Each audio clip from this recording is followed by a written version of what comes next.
मैं नैनीताल गई, मैं कहीं भी गई हूँ, वहाँ मेरा मायका है। मेरे को लगता था मैं अपने मायके आ गई, तो वो जो अंदर की जो मेरी पीड़ा थी वो ख़त्म हो जाती थी। और प्यार भी मुझे उतना ही मिला सब जगह से। तो मैं तो ये सोचती हूँ, मैं हर चीज़ को सकारात्मक ही लेती हूँ, और सकारात्मक जब लेते हैं तो फिर वो सकारात्मक ही हो जाता है। चाहे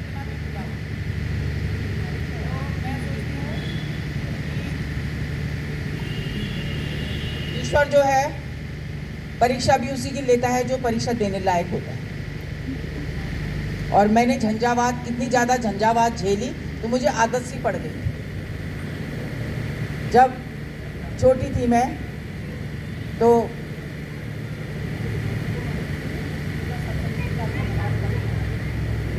दुर्गा सप्तशती पिताजी गा कर बोलते थे, और मैं जो है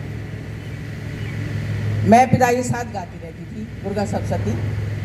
और तब लैंसडाउन में रहते थे हम लोग। लैंसडाउन में एक कंपटीशन हुआ छोटे बच्चों का, 5 साल तक के बच्चों का, और उसमें मेरा सिलेक्शन हुआ और मैंने उसमें राधा का रोल करा। और एक लड़की और थी, माधुरी भदौला था उसका नाम भी, इत्तेफाक से। तो वो कृष्ण बनी थी और मैं राधा, और मोहे पनघट पे नंदलाल छेड़ गए रे। उस समय मैंने इसमें नृत्य करा और उसमें फर्स्ट आए। अब जब फर्स्ट आए तो GGIC लैंसडाउन में मेरा दाखिला हो गया।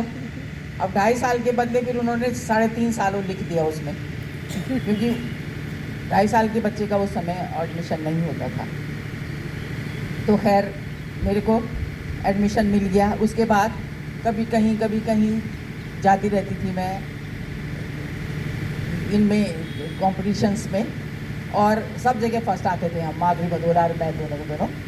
और बहुत मतलब प्रफुल्लित मन रहता था, है ना। और सबसे बड़ी चीज़ ये है कि जब हम किसी चीज़ के लिए समर्पित होते हैं तो ईश्वर हमें रास्ता देता है। मानो तो सब कुछ है, नहीं मानो तो कुछ नहीं है। तो ईश्वर को मैं मानती हूँ और बहुत अच्छे से मानती हूँ, तो वो रास्ता ज़रूर देता है, पर उसमें लक्ष्य भी सही होना चाहिए और तुम्हारी दृढ़ निश्चयता भी होनी चाहिए, दृढ़ निश्चय भी होना चाहिए। तो मैं उस समय 4-5 साल की रही होंगी। तो मेरे जो है ताऊ जी अपने वन विभाग में वो सर्विस करते थे, वो जा रहे थे। हम लोग उस समय गांव में गए हुए थे, 2 महीने की छुट्टियां होती थी लैंसडाउन में, तो हम अपने गांव गए हुए थे। तो मैंने जो है, मेरी छोटी बहन और मैं दोनों गिट्टी खेल रहे थे वहाँ पर। और ताऊ जी जब अपनी सीढ़ियों से उतरे तो उन्होंने सारे बच्चों को 1 आना, 2 आना, 54, 58 ऐसे दिए, सबके हाथ में रखे, और मेरे हाथ में भी 1 आना रखा। और उनके मुंह से निकल गया, मतलब वो रखते रखते उन्होंने कहा कि मेरे भाई की तो लड़कियाँ हो रही हैं, और मैं तो अपनी लड़की को मास्टर नहीं बनाऊंगा, मेरे भाई तो इधर उधर गधेरों में ब्याह देगा उनको। और जब मैंने ये बात सुनी तो मुझे बहुत अजीब सा लगा, और मैं जो है एकदम से उनका 1 आना मैंने उनकी सीढ़ी में रखा, और उसके बाद रेस लगा के अपनी बहन के हाथ पकड़ के सीधे घर चली गई। और वहाँ जाके मैंने अपनी माँ से पूछा, माँ जो है रसोई में काम कर रही थी, मैंने कहा माँ तुम मेरी शादी तो नहीं करोगी? मेरी माँ ने कहा छोटा बच्चा क्या बोल रहा है भाई, ये पागल हो गया क्या? तो माँ ने सोचा, फिर माँ ने सोचा जरूर किसी ने कुछ कहा है इसको, तो माँ समझ गई। तब जो है माँ ने कहा कि शादी नहीं करेगी तो क्या करेगी? शादी तो करनी पड़ेगी भाई, क्या करेगी? मैंने कहा मास्टर नहीं बनूंगी मैं। तो माँ ने कहा मास्टर नहीं पढ़ेगी तो पढ़ना पड़ेगा तुझे, अगर फेल हो गई तो शादी हो जाएगी। तो क्या हुआ मेरे लिए? सकारात्मक भी था, नकारात्मक भी था। मैंने फिर इतनी मेहनत करी, मैं जो है पढ़ती रहती थी, किसी से गप्पे नहीं मानी, कुछ नहीं, पढ़ना पढ़ना पढ़ना। और ताऊ जी से भी अपनी लोक कथाएँ ऐसे सुनती रहती थी। कोई मेरे को ताई जी मिल गई, ताई जी से बोलना ताई जी मेरे को ना कूटना सिखा दो। उन्होंने कूटना भी सिखाया। फिर उनसे बोला कि ये इसको फिर ऐसे कैसे फटकते हैं, ऐसे फटकते हैं बेटा, और 1-1 चावल उठा के रख, क्योंकि इसमें बहुत मेहनत लगती। फिर बोलती थी कि सुड़का नहीं होना, मतलब नाक ऐसे नहीं करना, सब साफ करके आओ, और हाथ धो, तूने सिर में हाथ लगा दिया, चल हाथ धो। तो ताई जी ऐसे बोलती थी, और मुझे उनसे बहुत सीखने को मिला। और बहनें जो थी गांव की, तो वो क्या करती थी, बोलती थी ताई जी आ गई, अब हमको अब वो सुनाएगी, और हम भागो भागो यहाँ से, पता नहीं क्या क्या बोलेगी ताई जी हमसे। और वो सब भाग जाती थी और मैं ताई जी के पास जाती। तो ये सब करा। और उसके बाद जो है जब मैं छठी क्लास में आई तो मैंने मोहे पन न वो क्या है उसका नाम, भूली गए छो देना न रहना ए कुछ तो मैणा कपुआ बासण बेगो बैणा मेरी बैणा ए कुछ तो मैणा कसी छाई जुली मेरी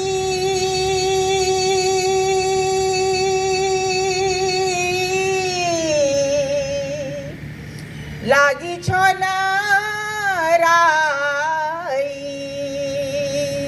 कशी सुरमाई भैशी कुशुली बिराई धुणकी चातुरी कैसी धुणकी चातुरी कैसी मालूशाई देना न रहना ए गुछ तो मैणा कपुआ बासण बेगो बैणा मेरी बैणा ए गुछ तो मैणा। और यही लोगी जो है मेरे अंदर तक भीजा हुआ है और मैं इसको कभी नहीं भूल पाती क्योंकि इसने मेरा जीवन बनाया। वो कैसे, जब मैं फर्स्ट आई उसमें तो स्कूल में इतनी बड़ी शील्ड मिली, सारी टीचर्स भी मेरे को बहुत प्यार कर रही थी कि बेटा तो फर्स्ट आई, अरे इतना बढ़िया हमारा स्कूल का नाम रोशन करा।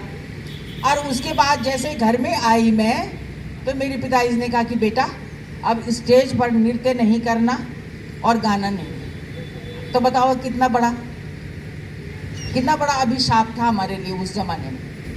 और फिर मैं जो है बीमार पड़ गई, मुझे काल ज्वर हो गया। और जो वैद्य जी घर में आए होंगे देखने के लिए तो उन्होंने कहा कि बुखार इसका टूट नहीं रहा और बढ़ता जा रहा है, इसका मुश्किल है बचना। तब हमारी जो प्रिंसिपल है उनको पता लगा कि इसके पिताजी ने इसको मना कर दिया और वो बीमार पड़ गई और वो मुरादाबाद की रहने वाली थी। तब वो हमारे घर में आई, तब पिताजी से कहा कि आप अपने बच्चे को मारना चाहते हो, आप इसको प्यार नहीं करते क्या, इतना बढ़िया बच्चा है आप करा, आपने इसको ऐसे स्थिति कर दी।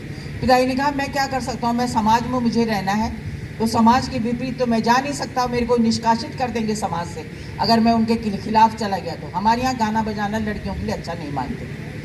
और तब उन्होंने कहा कि इसको बाहर ले जाओ यहाँ से और क्लासिकल इसको सिखाने के लिए ले जाओ और बेटा किसी से मत बोलना कि तू कहाँ जा रही, वरना तेरे पिताजी के लिए भी मुश्किल हो जाएगा। तो पिताजी मुझे फिर अगर 4 दिन छुट्टियाँ होती थी, छुट्टियों में 4 दिन के लिए इलाहाबाद नजरबाद ले जाते थे तो कहते थे कि बेटा किसी से मत बोलना और 40 दिन का याद करके आई, 40 दिन का। और तब सुबह 4 बजे से रात के 12 बजे तक रियाज करती थी मैं। और जब लहसुन अपने घर में आती थी मैं तो पांडा होता है ऊपर जहाँ सामान रखा रहता है अपने घर के ऊपर, तो वहाँ अंधेरा होता है बिल्कुल, वहाँ मैं कोने में बैठ करके फिर मंत्र सप्तक में मैं गाती थी बहुत धीमी आवाज़ में ताकि बाहर कोई ना सुने। और घर से बाहर खेलने भी नहीं गई, अगर खेलने जाऊंगी तो फेल हो जाऊंगी तो शादी कर देंगे। तो शौक भी था और खौफ भी था, दोनों ही चीज़ थे मेरे लिए। और फिर जो है हाई स्कूल करा जब मैंने, तो मैंने 6th ईयर कर दिया था और 6th ईयर की डिग्री मेरे को मिल गई थी हाई स्कूल करने में। तो 1 साल पिताजी ने वहाँ भी उम्र बढ़ाई और तब क्या हुआ, तब मैं टीचर बन के आ गई अपनी स्कूल में। अब 16-17 साल की लड़की टीचर बनी हुई है, साड़ी पहन के जा रही है स्कूल में, तो सारे लोग मोहल्ले वाले बोल रहे कहाँ जा रही है ये साड़ी, अरे नाटक हो रहे होंगे इनकी स्कूल में। क्योंकि जब मैं गाना बजाना मैंने नहीं ख़त्म कर दिया तो फिर तिग्मांशु धूलिया जी भाई हैं, उनकी मम्मी जो हैं वो हमारी टीचर रही हैं, मेरी टीचर सुमित्रा धूलिया जी। तो उन्होंने कहा कि बेटा गाना नहीं गाएगी, नृत्य नहीं करेगी और नाटक तो कर सकती है ना। तब पिताजी से उसने कहा कि भाई साहब मैं इसको ले जा रही हूँ, नाटक करवाऊँगी इससे। तो उन्होंने मेरे से बहुत सारे नाटक करवाए थे। तब फिर जो है तब उन्होंने कहा कि अरे नाटक करने जा रही होगी भाई। फिर कोई कह रहा नाटक करने नहीं जा रही है, अभी इंटर में चली गई, उनकी ड्रेस बदल गई, अब साड़ी पहन के जाएंगी लड़कियाँ स्कूल। तब तक किसी ने और ने बोल दिया होगा मास्टरनी बन गई वो, मास्टरनी। तो उन्होंने कहा कि मास्टरनी कैसे बन सकती है, हाई स्कूल के बाद को कोई मास्टरनी बनता है क्या, बिना बिना ट्रेनिंग के, बिना किसी डिग्री के, किसी उसके मास्टरनी कैसे बन सकती है? तब उन्होंने कहा कि गाना बजाने की मास्टरनी बन रखी है वो। उन्हें कहा गाना बजाना भी विषय होता है क्या? और तब उनको पता लगा कि गाना बजाना भी विषय होता है। तब उन्होंने कहा कि मेरे बेटा, मधु बेटे, मेरे को मधु ही बोलते हैं ना, मधु बेटे हमारे बच्चों को भी सिखाना, हाँ हमारी लड़कियां भी मास्टरनी बनेंगी। और बस तब से फिर शुरू करा, हज़ारों बच्चों को सिखाया। और उसके बाद जो है तब एक पोस्ट थी आकाशवाणी नजियाबाद में, और वहाँ पर मेरा सिलेक्शन हुआ। और भारतवर्ष से पूरे लोग आए थे, 1600 कुछ, और एक पोस्ट थी और उसमें मेरा सिलेक्शन हुआ। तब भारत की पहली महिला म्यूजिक डायरेक्टर बनी मैं। और फिर तब मैंने अपने उत्तराखंड को आगे लाना ही था। मेरे तो दिल और दिमाग में वही था। और मेरे भूली गए छो दैना न रहना है एगो चतो मैना ना, तो यही मेरे दिमाग में था। इसलिए मैंने हर अपने उत्तराखंडी को, अगर किसी ने गलत भी गाया, देहरादून वाले उनको अपनी गढ़वाली नहीं आती थी तो उनको मैंने थचकाया भी होगा, चलो ठीक से गा, ऐसे नहीं गाते, इसको शब्द सही बोलो। फिर अपने घर में रुकाया होगा, फिर दूसरे दिन रिकॉर्डिंग करी होगी, है ना। तो ऐसे ऐसे बहुत सारे थे। गोपाल बाबू गोस्वामी जी हो गए, रमेश जोशी जी हो गए, उनके साथ भी गाया होगा मैंने, है ना, कि अलगते बिखो त मेरी दुर्गा रहेगे, अरे सारे कौती कचाणी मेरी कमर पटगे। कितना बढ़िया है ना, बहुत सुंदर सुंदर लोकगीत मैंने अपने आप तो मैं 32 साल वहाँ सर्विस करी, पर मैंने 32 गाने नहीं गाए। दूसरे को आगे बढ़ाने के लिए खुद को पीछे रखना पड़ता है, और एक गुरु पीछे ही रहता है। इसलिए सब आगे बढ़ो, क्योंकि ईर्ष्यालु विद्या भी है नहीं, ये हर कोई किसी दूसरे को आगे नहीं बढ़ने देता। तो कोई बात नहीं, अपने आगे बढ़ते रहो, अपनी प्रैक्टिस करते रहो, तुम्हें दूसरे से क्या लेना, ऐसा होता है ना। तो हज़ारों वहाँ पर कलाकार भी वहाँ पर रहे, और उनको भी सबको एक से एक उन्होंने अपने को जीवन उनका सुधरा। और मैम आपके संघर्ष और लगन को देखकर श्रोताओं के साथ साथ मैं भी भाव विभोर हो गई हूँ। लेकिन ये भी सच है कि खरा सोना वही होता है जो आँख से तप कर गुजरता है। तो आपने रामलीलाओं में भी भाग लिया है, ऐसा कहीं मैंने पढ़ा है या सुना है? रामलीला में तो मेरे पिताजी ना दशरथ भी बने, फिर वो राम भी बने थे पहले, फिर दशरथ बने, फिर वो ये बने, क्या उसका नाम, सुग्रीव। तो मेरी जो और बहनें थी, तो वो उनका मतलब वो तो ज़बरदस्ती मैंने उनको सिखाया, वो तो अलग बात थी। लेकिन वो ऐसे मतलब एक बहन ऐसी थी कि वो ऐसी समर्पित तो नहीं थी, पर वो थी कि वो और उसमें बहुत तेज़ थी। और उसमें ना तो अगर उस समय आर्मी में जाना होता तो वो आर्मी में चल जाती, ऐसा भी था। लेकिन मार धाड़ करने में भी नंबर 1 थी वो। और पानी, उसमें पानी भरने के लिए 4 बजे पूरी रात भर भी बैठने को तैयार थी टंकी के किनारे कि मुझे पानी भरना है, मतलब काम करने के लिए भी नंबर 1 थी। और खेलने के लिए जाती थी तो मेरे से पूछती थी कि सुन, हम खेलने जा रहे हैं, तेरे बदले का काम मैं करूँगी, पर तू हमको मना न मत करना कि खेलने जाऊँगी। तो मैं 6ठी क्लास में थी, तो उस समय मैं बुढ़िया हो गई। बस उसी समय बुढ़िया, मैंने जवानी कभी देखी नहीं जीवन में। और क्योंकि सब मेरे से पूछ के जाते थे, माँ पूछती थी, बोलती थी उससे पूछ लो भाई, मुझसे मत पूछो। बोलती अपने यहाँ तो पढ़ती रहती है, पता नहीं क्या करती रहती है, और हमको भी नहीं बेचती। तब मुझसे कह ली कि तेरे बदले का तू भी तो काम करेगी, तेरे बदले का काम कौन करेगा? तो मैंने कहा तो कौन करेगा, मैं कर लूँगी काम, कोई बात नहीं। कहते नहीं तू नहीं करेगी, तेरे बदले का काम मैं करूँगी, पर तू हमको रोकेगी नहीं खेलने के लिए जाने के लिए। मेरे से छोटी थी वो, 2 साल छोटी है मुझसे, तो उसने ऐसे बोलती थी वो।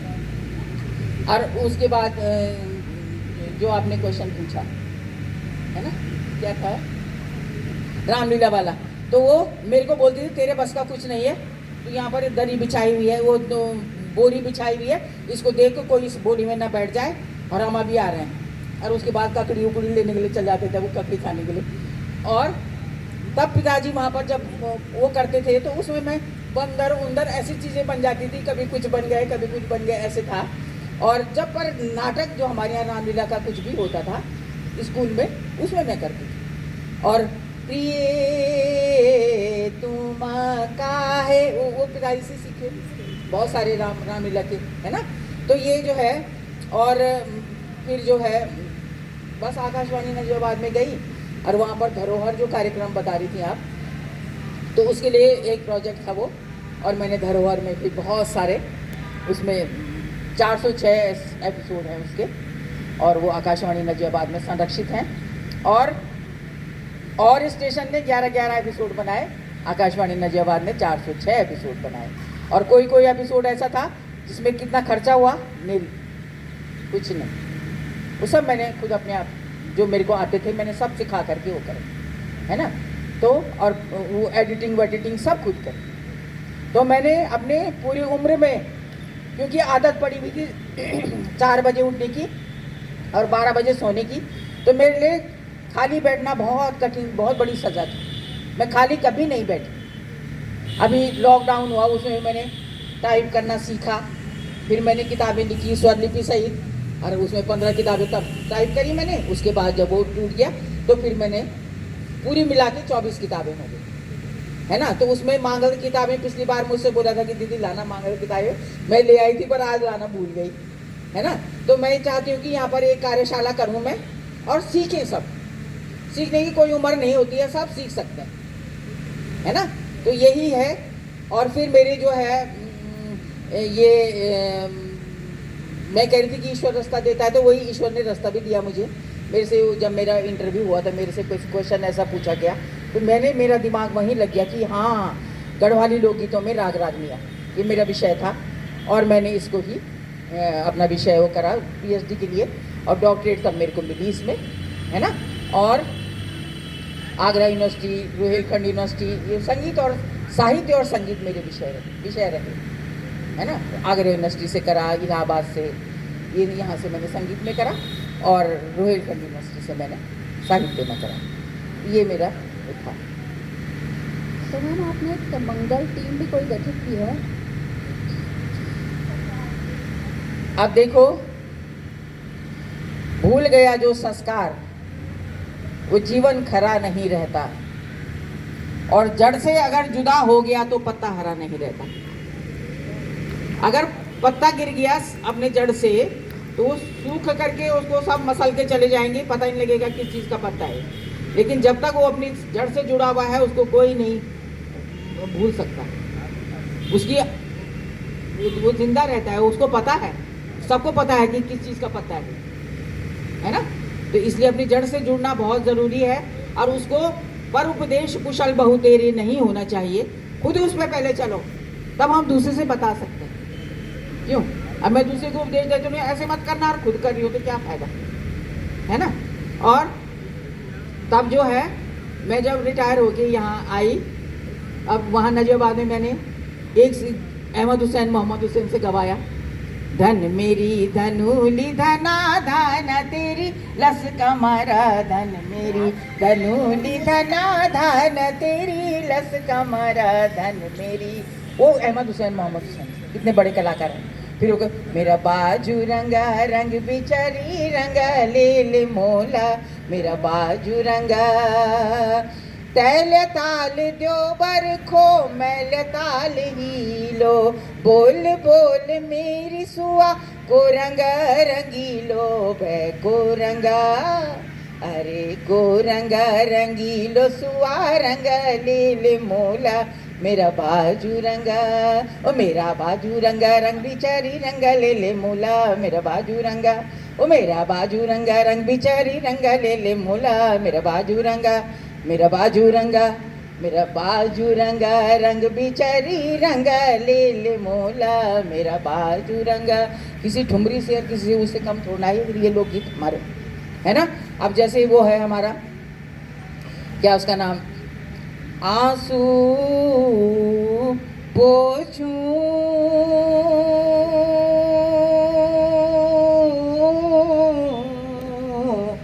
रुमाल ले ले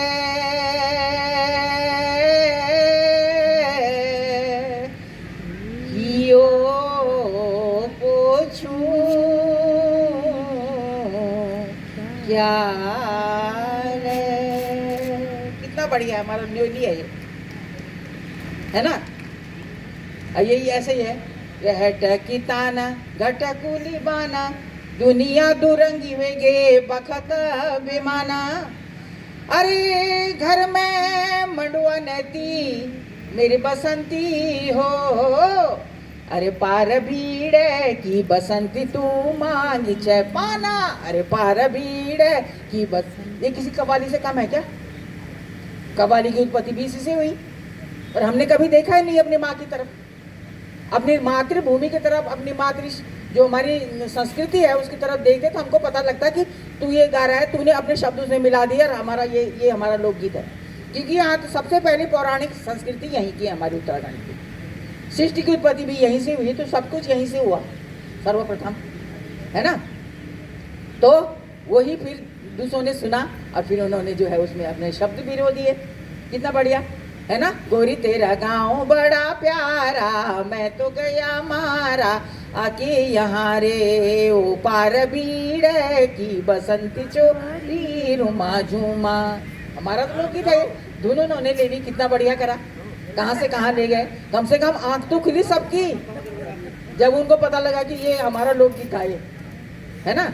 तू लाली हो लाली तू लाली हो सवेरे वाली, गगन रंग दे तू मेरे मन का। और ये इसके मूल में हमारा है, ओ लाली हो सिया पधन ललिती धारू बोला, है ना। तो दैयरे चढ़ गयो पापी बिछवा, दैयरे चढ़ गयो पापी बिछवा। कहन चुराया म्यार बड्यालो, कहन चुराया म्यार बड्यालो म्यारो जी को जंजाल म्यार बड्यालो। कहन चुराया म्यार बड्यालो। ये अब जो है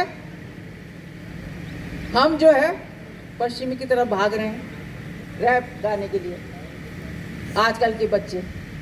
अरे मैं इनका अपने लोकगीत को सुनो जरा, तब तुम्हें पता लगेगा कि तुम कम किसी से कम नहीं, है ना।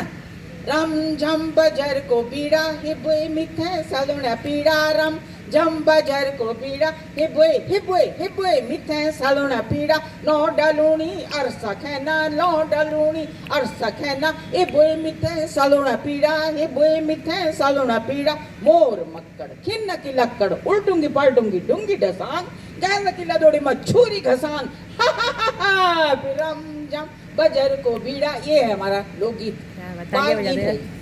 क्या पता किस किस ने आए, वो हमारे देश में आए होंगे, उन्होंने देखा बच्चे क्या कर रहे हैं भाई, उन्होंने अपने शब्द उनमें जोड़ दिए। कोई वो तोड़ना है, पर उसके लिए भी तो दूसरा कई जन्म लेने पड़ेंगे तब वो होगा। मेरे से तो इस जन्म में एक ही चीज हो सकती है। तो अब हमारे भावी बच्चे हैं वो भी कर सकते हैं भाई। हर चीज उसमें लोकगीतों में क्या है, हर चीज इतिहास है, भूगोल है, किसमें ये क्यों नहीं, ये सब चीज में पीएचडी कर सकते हैं बच्चे। अपनी संस्कृति भी बचाएंगे और अपना जो है कर्तव्य भी निभाएंगे अपनी मातृभूमि के लिए, और उसमें सब कुछ मिलेगा इनको। खान पान, लोकगीतों में खान पान है ना, कि क्या उसका नाम ये है कि चापकी कुखुड़ी मारू लो यखीरो बाबा जवेरा। मतलब जो छोप में पड़ी हुई है मुर्गी जिसकी अंडे से रही है, तो वो मार दूंगी, पर जवाई राजा तुम यहीं रहो, वो तुम्हारे लिए वही मार दूंगी मैं। तो छापकी कुखुड़ी मारूलू यखीरो बाबा जवेरा, यखीरो बाबा जवेरा, यखीरो बाबा जवेरा, यखीरो बाबा जवेरा, यखीरो बाबा जवेरा, यखीरो बाबा जवेरा। मुंडरे क्यों की रोटी बनोलू यखीरो बाबा जवेरा। अब आजकल के बच्चों मुंडरा क्यों क्या हुआ, जिसमें वो कांटे टाइप के नहीं होते थे और वो बहुत पौष्टिक होता था। वो गेहूँ, छोटी छोटी बालियाँ होती थी उसकी, और बहुत छोटा छोटा पौधे थे उसमें, गेहूँ कम होते थे लेकिन बहुत पौष्टिक था वो। तो मुंडरिया क्यों की रोटी बनोलू यखीरो बाबा जवेरा। ऐसे सुंदर सुंदर हमारे लोकगीत रहे। चल नणदा सुशीला ये नणदा पलछाला। ननद भाभी में लड़ाई भी थी तो ननद भाभी में प्यार भी था। तो उन दोनों में क्या हो रहा है कि ननद से बोल रही है अपनी भाभी कि भाभी कि मेरी नंदरानी चल उस तरफ जाते हैं, उसके नदी के उस तरफ जाएंगे और वहाँ से ना बेरी खा के आएंगे, बेर, वहाँ काफल पके हुए, बेर पके हुए, चल खाने चलेंगे। और तब ननद उसको बोलती है कि पागल हो गई भाभी, वहाँ जा रही है, देख नहीं रही रास्ते में इधर बीच में क्या है, नदी इतनी भयंकर बह रही है, बह जाएगी तू, है ना, तुम्हें बिल्कुल होश ही नहीं है, उस पर निगाह लगी हुई बस, है ना, उसकी उस पर निगाह लगी केवल कि मैं बेर खाऊंगी, वो खाने की लगी हुई है। तो ननद समझा भी रही है कि चल नणदा सुशीला ये नणदा पल्य छाला जयोला ये पल्य छाला जाई की नणदा पल्य छाला जाई की ये नणदा मिठी बेरी खयो लाए पल्य छाला नि जाणू ये बौजी पल्य छाला नि जाणू ये बौजी पल्य छाला नि जाणू ये बौजी गदाना आयूं चाहिए चल नणदा। अब देखो कितने विद्वान थे हमारे पूर्वज जिन्होंने तो सुंदर सुंदर गीत, लोकगीत बनाए हैं। और आजकल क्या है, सोशल मीडिया में कुछ भी गा रहा है, कोई कुछ भी गा रहा है, फ्यूजन बना रखे हैं बिना बात के।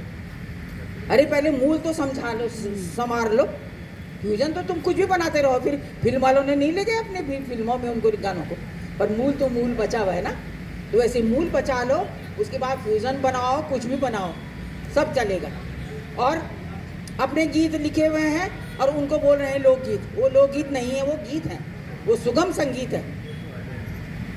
एक होता है शास्त्रीय संगीत ऊंची पायदान, वो सबसे आखिर में बना, और एक होता है भाव संगीत। भाव संगीत में होता है दो पक्ष, एक होता है सुगम संगीत और एक होता है लोक संगीत। लोक संगीत तो पौराणिक है, जो हमें अब विरासत में मिलता है, जिसकी मौखिक परंपरा है, जिसकी वाचिक परंपरा है, बोल बोल के जो हमको मिला है, जिसमें माटी की महक होती है, जिसमें माटी की महक होती है। हाँ बिल्कुल, माटी की महक होती है, उसमें अपना हृदय, उससे सब जुड़ जाते हैं, चाहे कोई भी जिसको समझ में आए चाहे ना आए, तभी भी उसका अंतर आत्मा उसमें जुड़ जाती है। और सुगम संगीत, उसमें गीत भजन गजल कुछ भी हो सकता है किसी व्यक्ति विशेष का, क्योंकि वो हमेशा उसके साथ उसका नाम अमर हो जाता है उस इंसान का जिसका वो गीत होता है। अब एक मेरे से पूछने लगे एक बार कि दीदी ऐसे कैसे हो सकता है, अगर कोई कलाकार की रचना जो है बहुत फेमस हो जाए और वो कलाकार जो है 100 साल हो जाए उसके रचना को, तो क्या वो लोकगीत नहीं हो सकता? अच्छा मैंने कहा मैं अभी एक लोक भजन गा रही हूँ, तब तुम बताना कि क्या हो, तेरा जवाब खुद मिल जाएगा तेरे को। मैंने कहा श्री रामचंद्र कृपालु भज मन हरण भव भय दारुणम नव कंज लोचन कंज मुख कर कंज पद कंजारुणम। अब देखो मैंने कहा देखा तुमने भजन, ये लोक भजन है ये। बोल दीदी ये तो तुलसीदास जी की रचना है। मैंने कहा अब क्या करूँ, तेरे डंडे मारूं कि क्या करूँ मैं? अब तू बता, मैंने कहा तेरे को क्या सजा दूं मैं?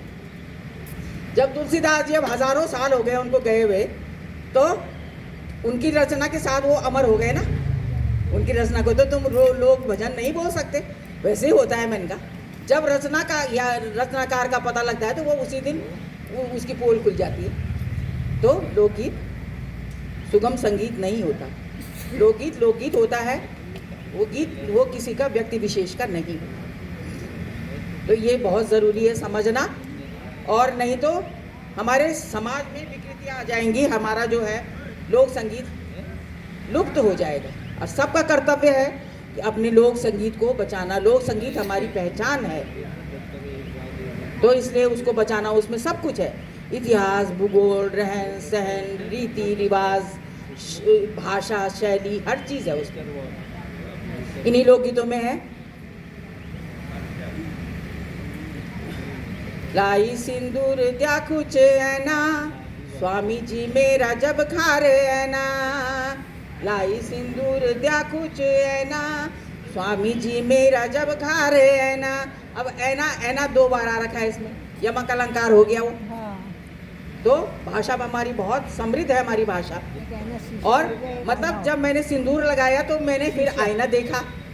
अब जब स्वामी जी कब देखा, जब स्वामी जी मेरे घर आए। ऐना मतलब आए और ऐना मतलब आईना, अलग अलग शब्द, एक ही शब्द 2 बार आए पर अर्थ अलग है। वही धन मेरी धनोली धना धना तेरी, कितना बढ़िया है ये भी अलंकार है।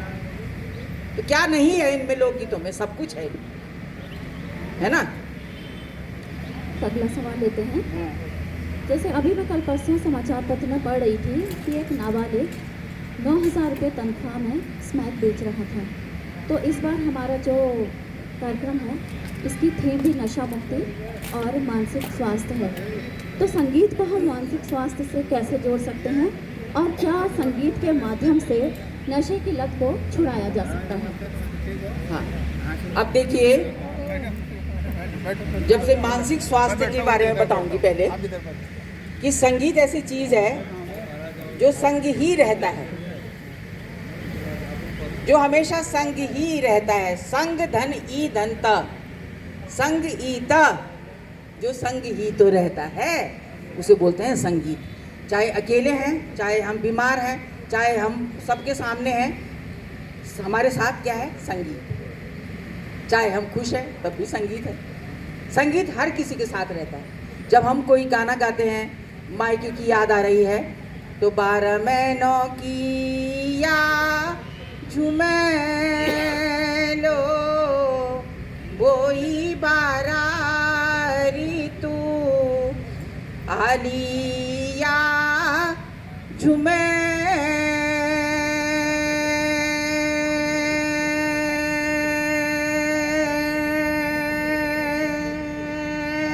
लो। तो मायके की याद आ रही है तो झुमेलो गा रही, चलो झूम ही लो कोई बात नहीं। तो अपनी उसकी जो वो भड़ास थी वो खत्म हो गई। इसने जब गा दिया, वो अंदर की बात बाहर निकाल दी, गा करके, और वो भी उसी भाव में गाया, करुण रस में। तो ये सबसे बड़ी चीज़ है, उसके साथ संगीत है ना। और उसका क्या हुआ, वो स्वस्थ हो गई, फिर अपना कर रही गाना भी गा रही। ऐसा गाना शायद विश्व भर में कहीं नहीं है जिसमें दोनों वो हैं श्रृंगार रस में, एक वियोग श्रृंगार रस और एक संयोग श्रृंगार रस। लेकिन इसमें दोनों है। वियोग तो तब है जब वो रो के अपनी माँ की याद कर रही है, और जब वो झूमे लो बोल रही है तो फिर वो संयोग हो गया कि चलो झूम ही लो, मेरे बच्चे का काम कौन करेगा, वरना बड़े बच्चे भूखे मर जाएंगे, मेरे वो गाय भैंस ऐसी रह जाएंगे, खेत कौन करेगा। तो वो झूम ही लो कि चलो कोई बात नहीं, तो उससे तब तसल्ली हो जाती है उसमें। अब मैं जब नजियाबाद से आई देहरादून, तो वहाँ पर एक शादी हो रही थी, तो मेरे को बुलाया वहाँ पर। तो मैं वहाँ पर गई, तो मेरे को भगवान जी ने इतना बड़ा डंडा मेरे खोपड़ी में मारा कि तू क्या सोच रही है, तूने सारी अपने नजियाबाद में तूने आकाशवाणी में सारा ढिंडोरा पीट दिया, तो अब तूने अपने घर में आके देख जरा। तो उन्होंने इतना बड़ा डंडा मारा। कैसे? अब जब मैं शादी में गई तो वहाँ गाना बज रहा था, तेरा मचोई गाड़ बोगी गेले खा ले अब खा माछा, तेरे मचोई गाड़ बोगी गेले खा ले अब खा माछा। मतलब तेरा आदमी नदी में बह गया, मछली मार रहा था, अब तू मछली खा ले, उसको ताड़ रहे हैं। तो ये अशुभ गाना है, चैता की चैतवाली, ये सब अशुभ गाने हैं, अतृप्त आत्माओं के। तो तब ईश्वर ने कहा कि देख ले, तेरे घर में तो ये हो रखा है, अब तू सोच रही कि ये है। तब मेरे को लगा यार ये तो बहुत ही गलत बात है, मेरे घर में तो अंधेरा हो रखा है बिल्कुल देहरादून में। तब मैंने कहा देहरादून ने बिगाड़ी हमारी पूरी उत्तराखंड की जनता, क्योंकि उनसे ही सीखा उन्होंने सब कुछ। अरे तो मैंने कहा सुधारेगा भी देहरादून, अब चलो आ जाओ मेरे घर में आओ। तो उनके घर घर में गई मैं, उन महिलाओं को बुला के लाई, क्या कर रही हो तुम? कुछ नहीं जी, फोन पे लगे। हाँ, मैंने कहा इसकी चुगली वहाँ, उसकी चुगली वहाँ करो, और बस और कुछ मत करो तुम, चलो मेरे घर आओ। तब उनको गाना सिखाया और मांगल सिखाए, सबसे पहले शगुनाकर मांगल वगैरह सब चीज़ सिखाया मैंने उनको। टीम भी आपने जो गठित की है वो यही है? एक नहीं है, सैकड़ों हैं। शुरू में 50 महिलाओं को मैंने बुलाया, उनको मैंने पूरे मांगल सिखाए। उसके बाद उनसे कहा कि तुम अपने अपने ग्रुप बना लो। उन्होंने अपने अपने ग्रुप बना के चले गए। फिर उसके बाद जो है एक उनमें ऐसी थी कि उसने बोला कि दीदी हमारे यहाँ ना मांगल वांगल हम नहीं गा सकते, हमारे यहाँ भेजेंगे नहीं हमको मांगल गाने के लिए। तो मैंने कहा मत गा भाई। अब मैंने कहा कौन बन रहा है मंगलेरी मेरे साथ, मेरे साथ चलो। अब कोई भाई थे, उनके लड़के की शादी थी, वहाँ मैं ले गई 5 लोगों को, तो वहाँ पर उन्होंने मांगल गाया बहुत बढ़िया। और तब मैंने कहा, कहने की दीदी कितना पैसा इनको दक्षिणा कितनी दें? मैंने कहा दक्षिणा इनको 1000 रुपये दे दो। तो 1000 रुपये 2010-11 की बात है। 1000 रुपये जब उनको दक्षिणा मिली तो वो दूसरे दिन मिठाई लेके आए क्लास में। तो सबने कहा मिठाई किस बात की खिला रही हो तुम लोग? तो उन्होंने कहा कि हमें ना कल वहाँ दक्षिणा मिली थी 1000 रुपये और तब हमने मिठाई लाए। तो कहने लगी कि पैसे भी मिलते हैं क्या मांगल गाने में? तो उन्होंने कहा कि हैं पैसे मिलते हैं। तो मैंने कहा सबसे बड़ा रुपया है, वैसे तुम गाना नहीं चाह रही थी और अब तुम गाने के लिए पहुंच गई। और तब उसको पकड़ लिया फिर मैंने किसी यहाँ शादी में। मैंने कहा अब तू भी, मैंने कहा गाने लगी अब, सबसे बड़ा रुपया बाप ना भैया, बहुत बढ़िया है ना। और तब जो है फिर 50 ग्रुप पहले बने, फिर 50 और आए, फिर उनके ग्रुप बने, फिर ऐसे आए, तब ऐसे सैकड़ों ग्रुप बने हुए हैं। और अब मैं जो है कार्यशाला करने जा रही हूँ, सब जगह सिखाती हूँ मैं। त्रिजुगी नारायण में भी मैं उनको सिखाने गई, वहाँ 150 महिलाओं ने सीखा। मैंने कहा तुम देहरादून से मत बुलाओ उनको, तुम खुद गाओ। वहाँ से क्यों बुला रहे हो इतना पैसा बर्बाद करने के लिए? उनका आने जाने का भी दो, सब कुछ हो, वो वहीं करेंगे सब। तुम, मैंने कहा अपने आप सीखो। तब उनको सिखाया और 10 दिन का, मेरे नहीं 8 दिन का वहाँ पर कार्यशाला थी। तो उनको मैंने 23 लोकगीत सिखाए, नृत्य भी सिखाया। जो महिलाएं जो थी ऐसी थी कि कहती दीदी मेरे घुटनों में बहुत दर्द होता है, मैं नृत्य नहीं कर सकती। मैंने कहा मत कर, गा ले। और जब नृत्य करने कब पहुंच गई पता नहीं लगा मुझे। और फिर मैंने कहा तेरे घुटने के दर्द क्या हुआ भाई? तो बोल रही थी घुटने में दर्द हो रहा है। कह नहीं कुछ नहीं हो रहा दीदी, अब तो ठीक हो गई मैं। जब उसके इसमें सब कुछ है, तन मन धन से सशक्त होता है इसमें इंसान। संगीत ऐसी चीज़ है, इसमें तन मन धन से सशक्त होता है इंसान। और वो उसके घुटने ठीक हो गए। एक ऐसी थी कि सांस ही उसके रही, वो नीलिमा है उसका नाम। तो नीलिमा कहने लगी दीदी मैं तो ना अक्टूबर के बाद तो बिल्कुल नहीं गा सकती, मेरे गला पता नहीं क्या हो जाता, सांस रुक जाती है मेरी। मैंने कहा अक्टूबर आए थे अभी अक्टूबर क्यों नहीं, अभी तो अप्रैल का महीना है, अक्टूबर में पहुंच गई पहले ही। तब उसने जो है गाना शुरू करा जब उसने, और जब वो करा, जब अक्टूबर निकल गया, नवंबर दिसंबर सब निकल गया, फिर आ गया अप्रैल। और मैंने कहा तेरा अक्टूबर नहीं आया अब के बाद? कि दीदी पता नहीं क्या हुआ, मेरी तो आवाज़ ही बिल्कुल सही हो गई, मेरा तो गला बहुत सही हो गया। तो ये है, तन मन धन से सशक्त होता है इंसान। हम कहीं पर भी जा रहे हैं हम, तो कोई जो है, जब हम संगीत के लिए समर्पित हो जाते हैं तो हमें होश ही नहीं रहता कि कहाँ। ये भी तो एक किस्म को वो है ना, साधना है ये। और साधना को जब हम उस साधना में लग जाते हैं तो हमें पता ही नहीं लगता कि कब रात हो गई। किसी चीज़ के लिए भी हम समर्पित होकर जब काम करते हैं तो उसमें पता ही नहीं लगता कि क्या हो गया। तो नशा वशा सब खत्म हो जाएगा अगर वो अच्छी से करेगा तो, है ना। रणी हाटनी जाणो गजे सिंगा, ची दारूनी पेणी गजे सिंगा, राणी लुटली गजे सिंगा, ची दारूनी पेणी गजे सिंगा। ये भी हमारे लोकगीत में है, क्या नहीं है लोकगीत में, सब कुछ है ना। तो मैंने कहा अब जब वहाँ जाऊँगी जरा मैं ये भी गाऊँगी वहाँ पर। चौखुटा की पार्वती, चौखुटा की पार्वती, सौरासनी जान भले सौरासनी जान। अरे मासी का दीवान लौटा, दारूनी पीनी भले दारू जन पीनी। अरे इसका क्या बोलते हैं उसके लिए? हल्द्वानी को रमेश बोट, हल्द्वानी को रमेश भूला, दारू जन पीनी भूला, दारू जन पीनी। बिल्कुल दारू नहीं पीनी, कोई भी भूला है, कोई भी है, वो रमेश है, सुरेश है, कोई भी भाई है, चाहे कोई भी है, दारू जन पीनी। ऐसे बहुत सारे हमारे लोकगीत हैं जो दारू से संदर्भित भी है और उसमें बताया गया है ना, कि सबसे बुरा है ये दारू वारू सब चीज़, नशा बिल्कुल नहीं करना। नीतिपरक लोकगीत भी हमारे, उनमें सब कहा हुआ है कि ये चीज़ नहीं करनी चाहिए, है ना।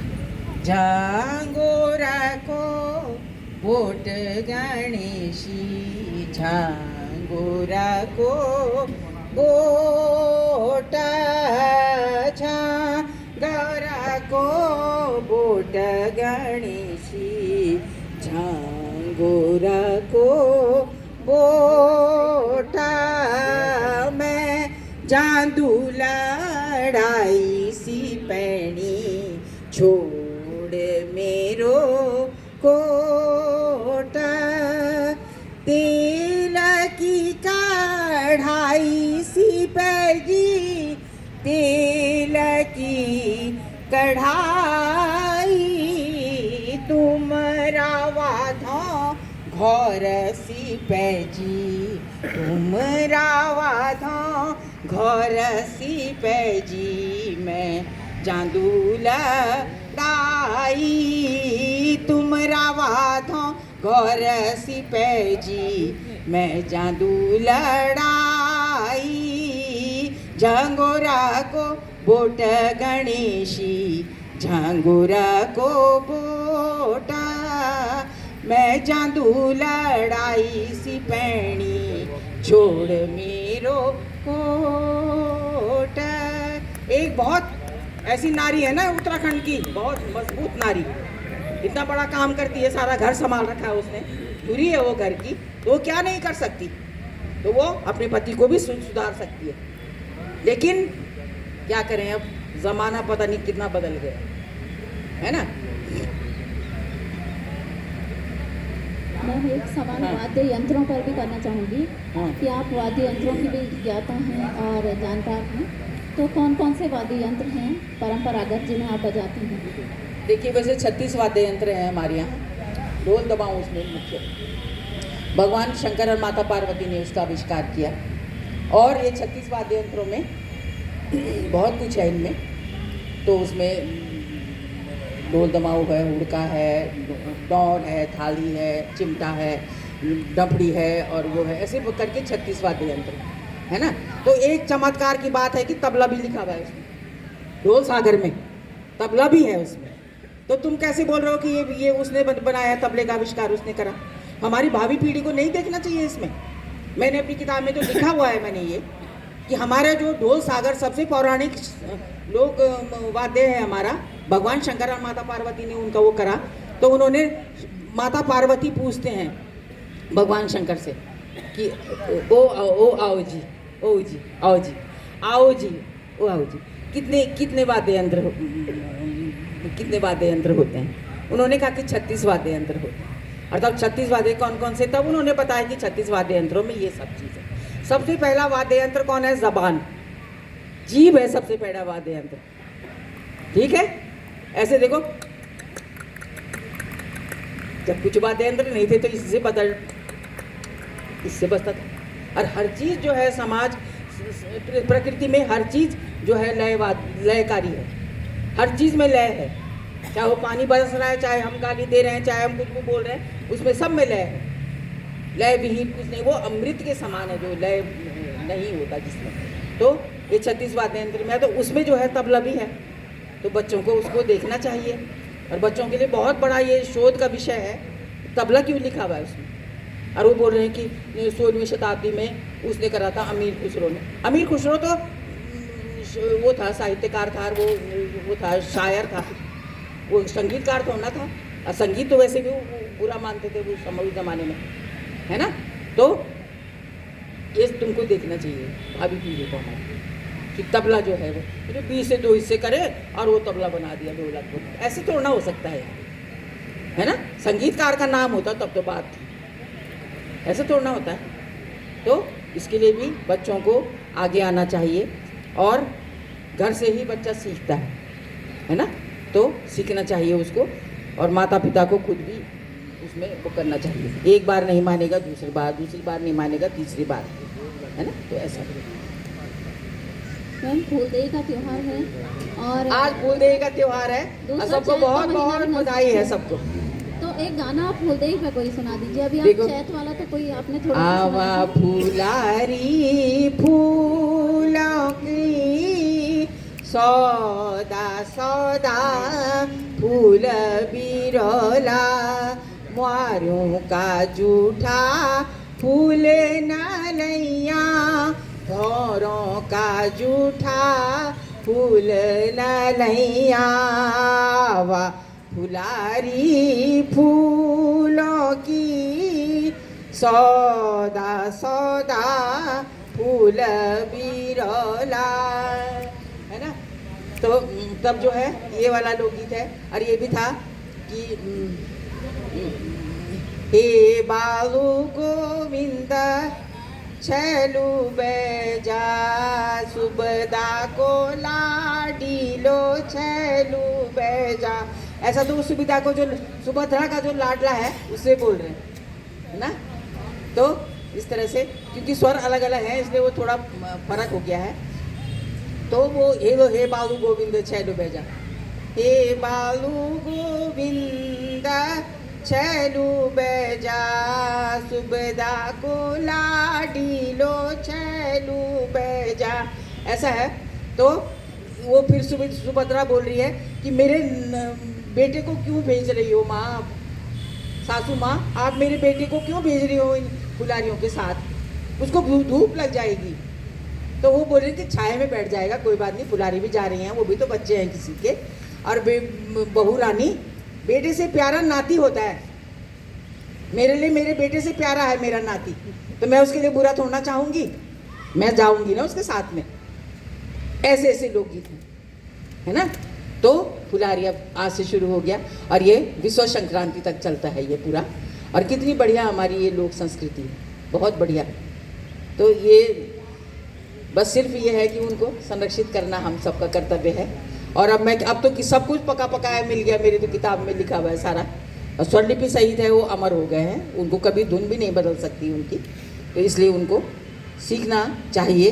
और जब कभी मैं यहाँ पर कार्यशाला करना चाहती हूँ यहाँ पर हल्द्वानी में, तो मेरे को यहाँ पर सपोर्ट करिएगा सब लोग, है ना। पैसे से सपोर्ट नहीं करना मुझे, केवल मुझे सहयोग करना बस, कि कहाँ पर करूँ मैं, क्या करूँ, है ना। तो जहाँ पर सारे लोग आ सकें और सब इधर उधर वालों को भी बुलाइए, तो ऐसा भी है ना। उनको नाश्ता भी यहाँ पर दिन में थोड़ा सा चाय पानी भी दिया जाएगा उनको, और 2-3 घंटे का हो जाएगा, दिन में करेंगे, है ना, करीब 12-1 बजे से और 2-3 बजे तक। अब तो दिन भी बड़े हो गए हैं, तो जब भी आप कहोगे तो मैं यहाँ पर आऊँगी। और मुझे हल्द्वानी में ही करना है, और उस समय किताबें भी लाऊंगी मैं, जिसको खरीदनी होंगी किताबें तो ले सकते हैं, क्योंकि मेरे को जितनी पेंशन मिलती है मैं उससे किताबों के लिए ही दे देती हूँ सारी, तो अपने लिए मैं कुछ बचाती नहीं हूँ। तो वो किताबें जो है मैं इसीलिए छाप रही हूँ उनको, कि मुझे ये भी नहीं पता कि कौन छाप सकता क्या, इसलिए मैं खुद ही छाप रही हूँ उनको। और जितना पेंशन मेरे को मिलती है सब किताबों को छापने में लगा देती हूँ। तो इसलिए जो है मैं चाहती हूँ कि यहाँ पर आएँ सब लोग और सीखें, क्योंकि उसका प्रैक्टिकल नॉलेज भी देना बहुत ज़रूरी है। वो नहीं तो वो केवल शास्त्रीय विधा हो जाएगी, उसका व्यवहारिक ज्ञान देना भी बहुत ज़रूरी है। तो उसको प्रैक्टिकल मैं सिखाना चाहती हूँ कि इस किताब में ये है, पका पकाया है, केवल खाना ही तो है ना, उसको पढ़ो और उसमें जो है वो कर लो। नहीं, गणपति नाइले धोइले, कितने सुंदर सुंदर है हमारे लोकगीत, बहुत बढ़िया बढ़िया लोकगीत हैं, है ना। तो क्या नहीं कर सकते, सब कुछ कर सकते हैं, कहाँ से कहाँ पहुँचा सकते हो आप सब लोग, सब में काबिलियत होती है। गाना नाचना सबको आता है,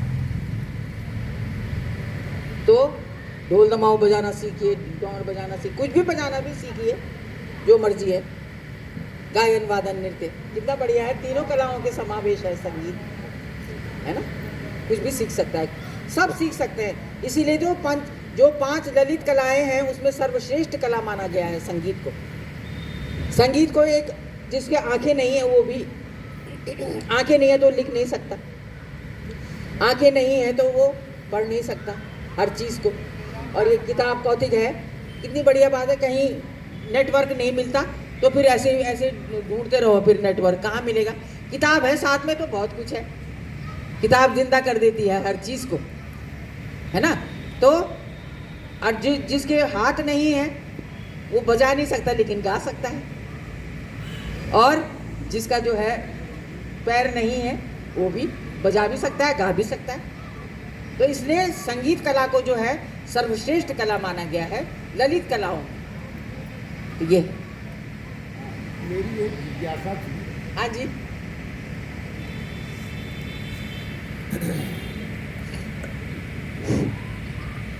ये जो उत्तराखंडी लोक संगीत की लोक धुनें हैं, कुमाऊनी गढ़वाली लोक धुनें, क्या उनका उपयोग फिल्मी गीतों में भी हुआ है? कुछ हमारे लोग उसके बारे में मेरा जानकारी। हाँ मैंने बताया था अभी बताया था मैंने, अब वही है बताया था वो सारा देखो ये जैसे ये हमारा जौन सारी है कड़ जुगो तय धोखा करना भगवानों तय किया डरना रे बसना पार बसना उड़ी जब जब जुल्फे तेरी कवारियों का जिंद मचले जिंद मेरी ये भी है।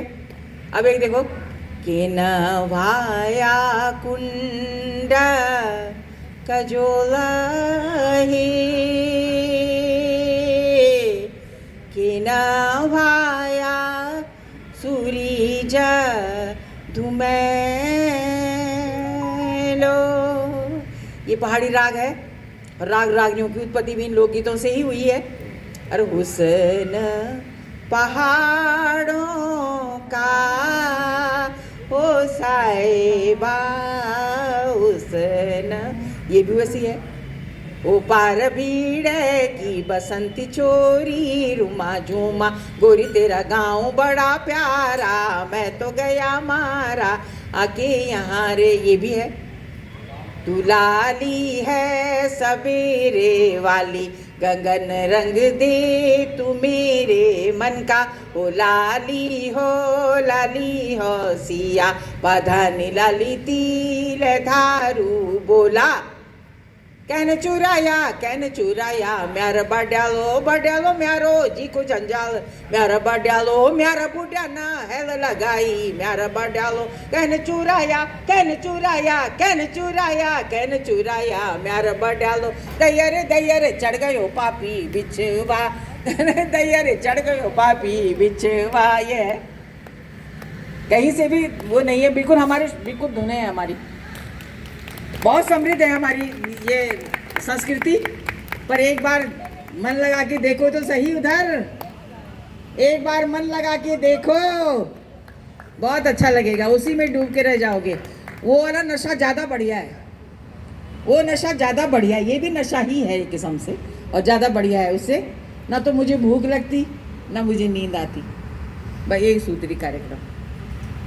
4 बजे उठती हूँ और 12 बजे सोती हूँ, वो भी ज़बरदस्ती सोना पड़ता है कि 4 घंटे तो सोना ही चाहिए ना, तो ऐसा भी है। खाना वाना मेरे को खाना बहुत कठिन, बहुत बड़ी मेरे लिए बहुत बड़ी कठिनाई है खाना खाना। 1 रोटी सुबह 1 रोटी शाम, हाँ दूध जरूर पीती हूँ, दूध जरूर चाहिए मुझे, बिना दूध के नहीं रह सकती हूँ। ये बहुत बहुत धन्यवाद सबका। सत्र समापन की ओर जा रहा है। इससे पहले मैं दर्शकों की ओर से अगर कोई फरमाइश है माधुरी जी के किसी गीत की तो आप यहाँ से फरमाइश कर सकते हैं। नहीं आ रहा ना, बड़े अच्छा अच्छा अरे अच्छा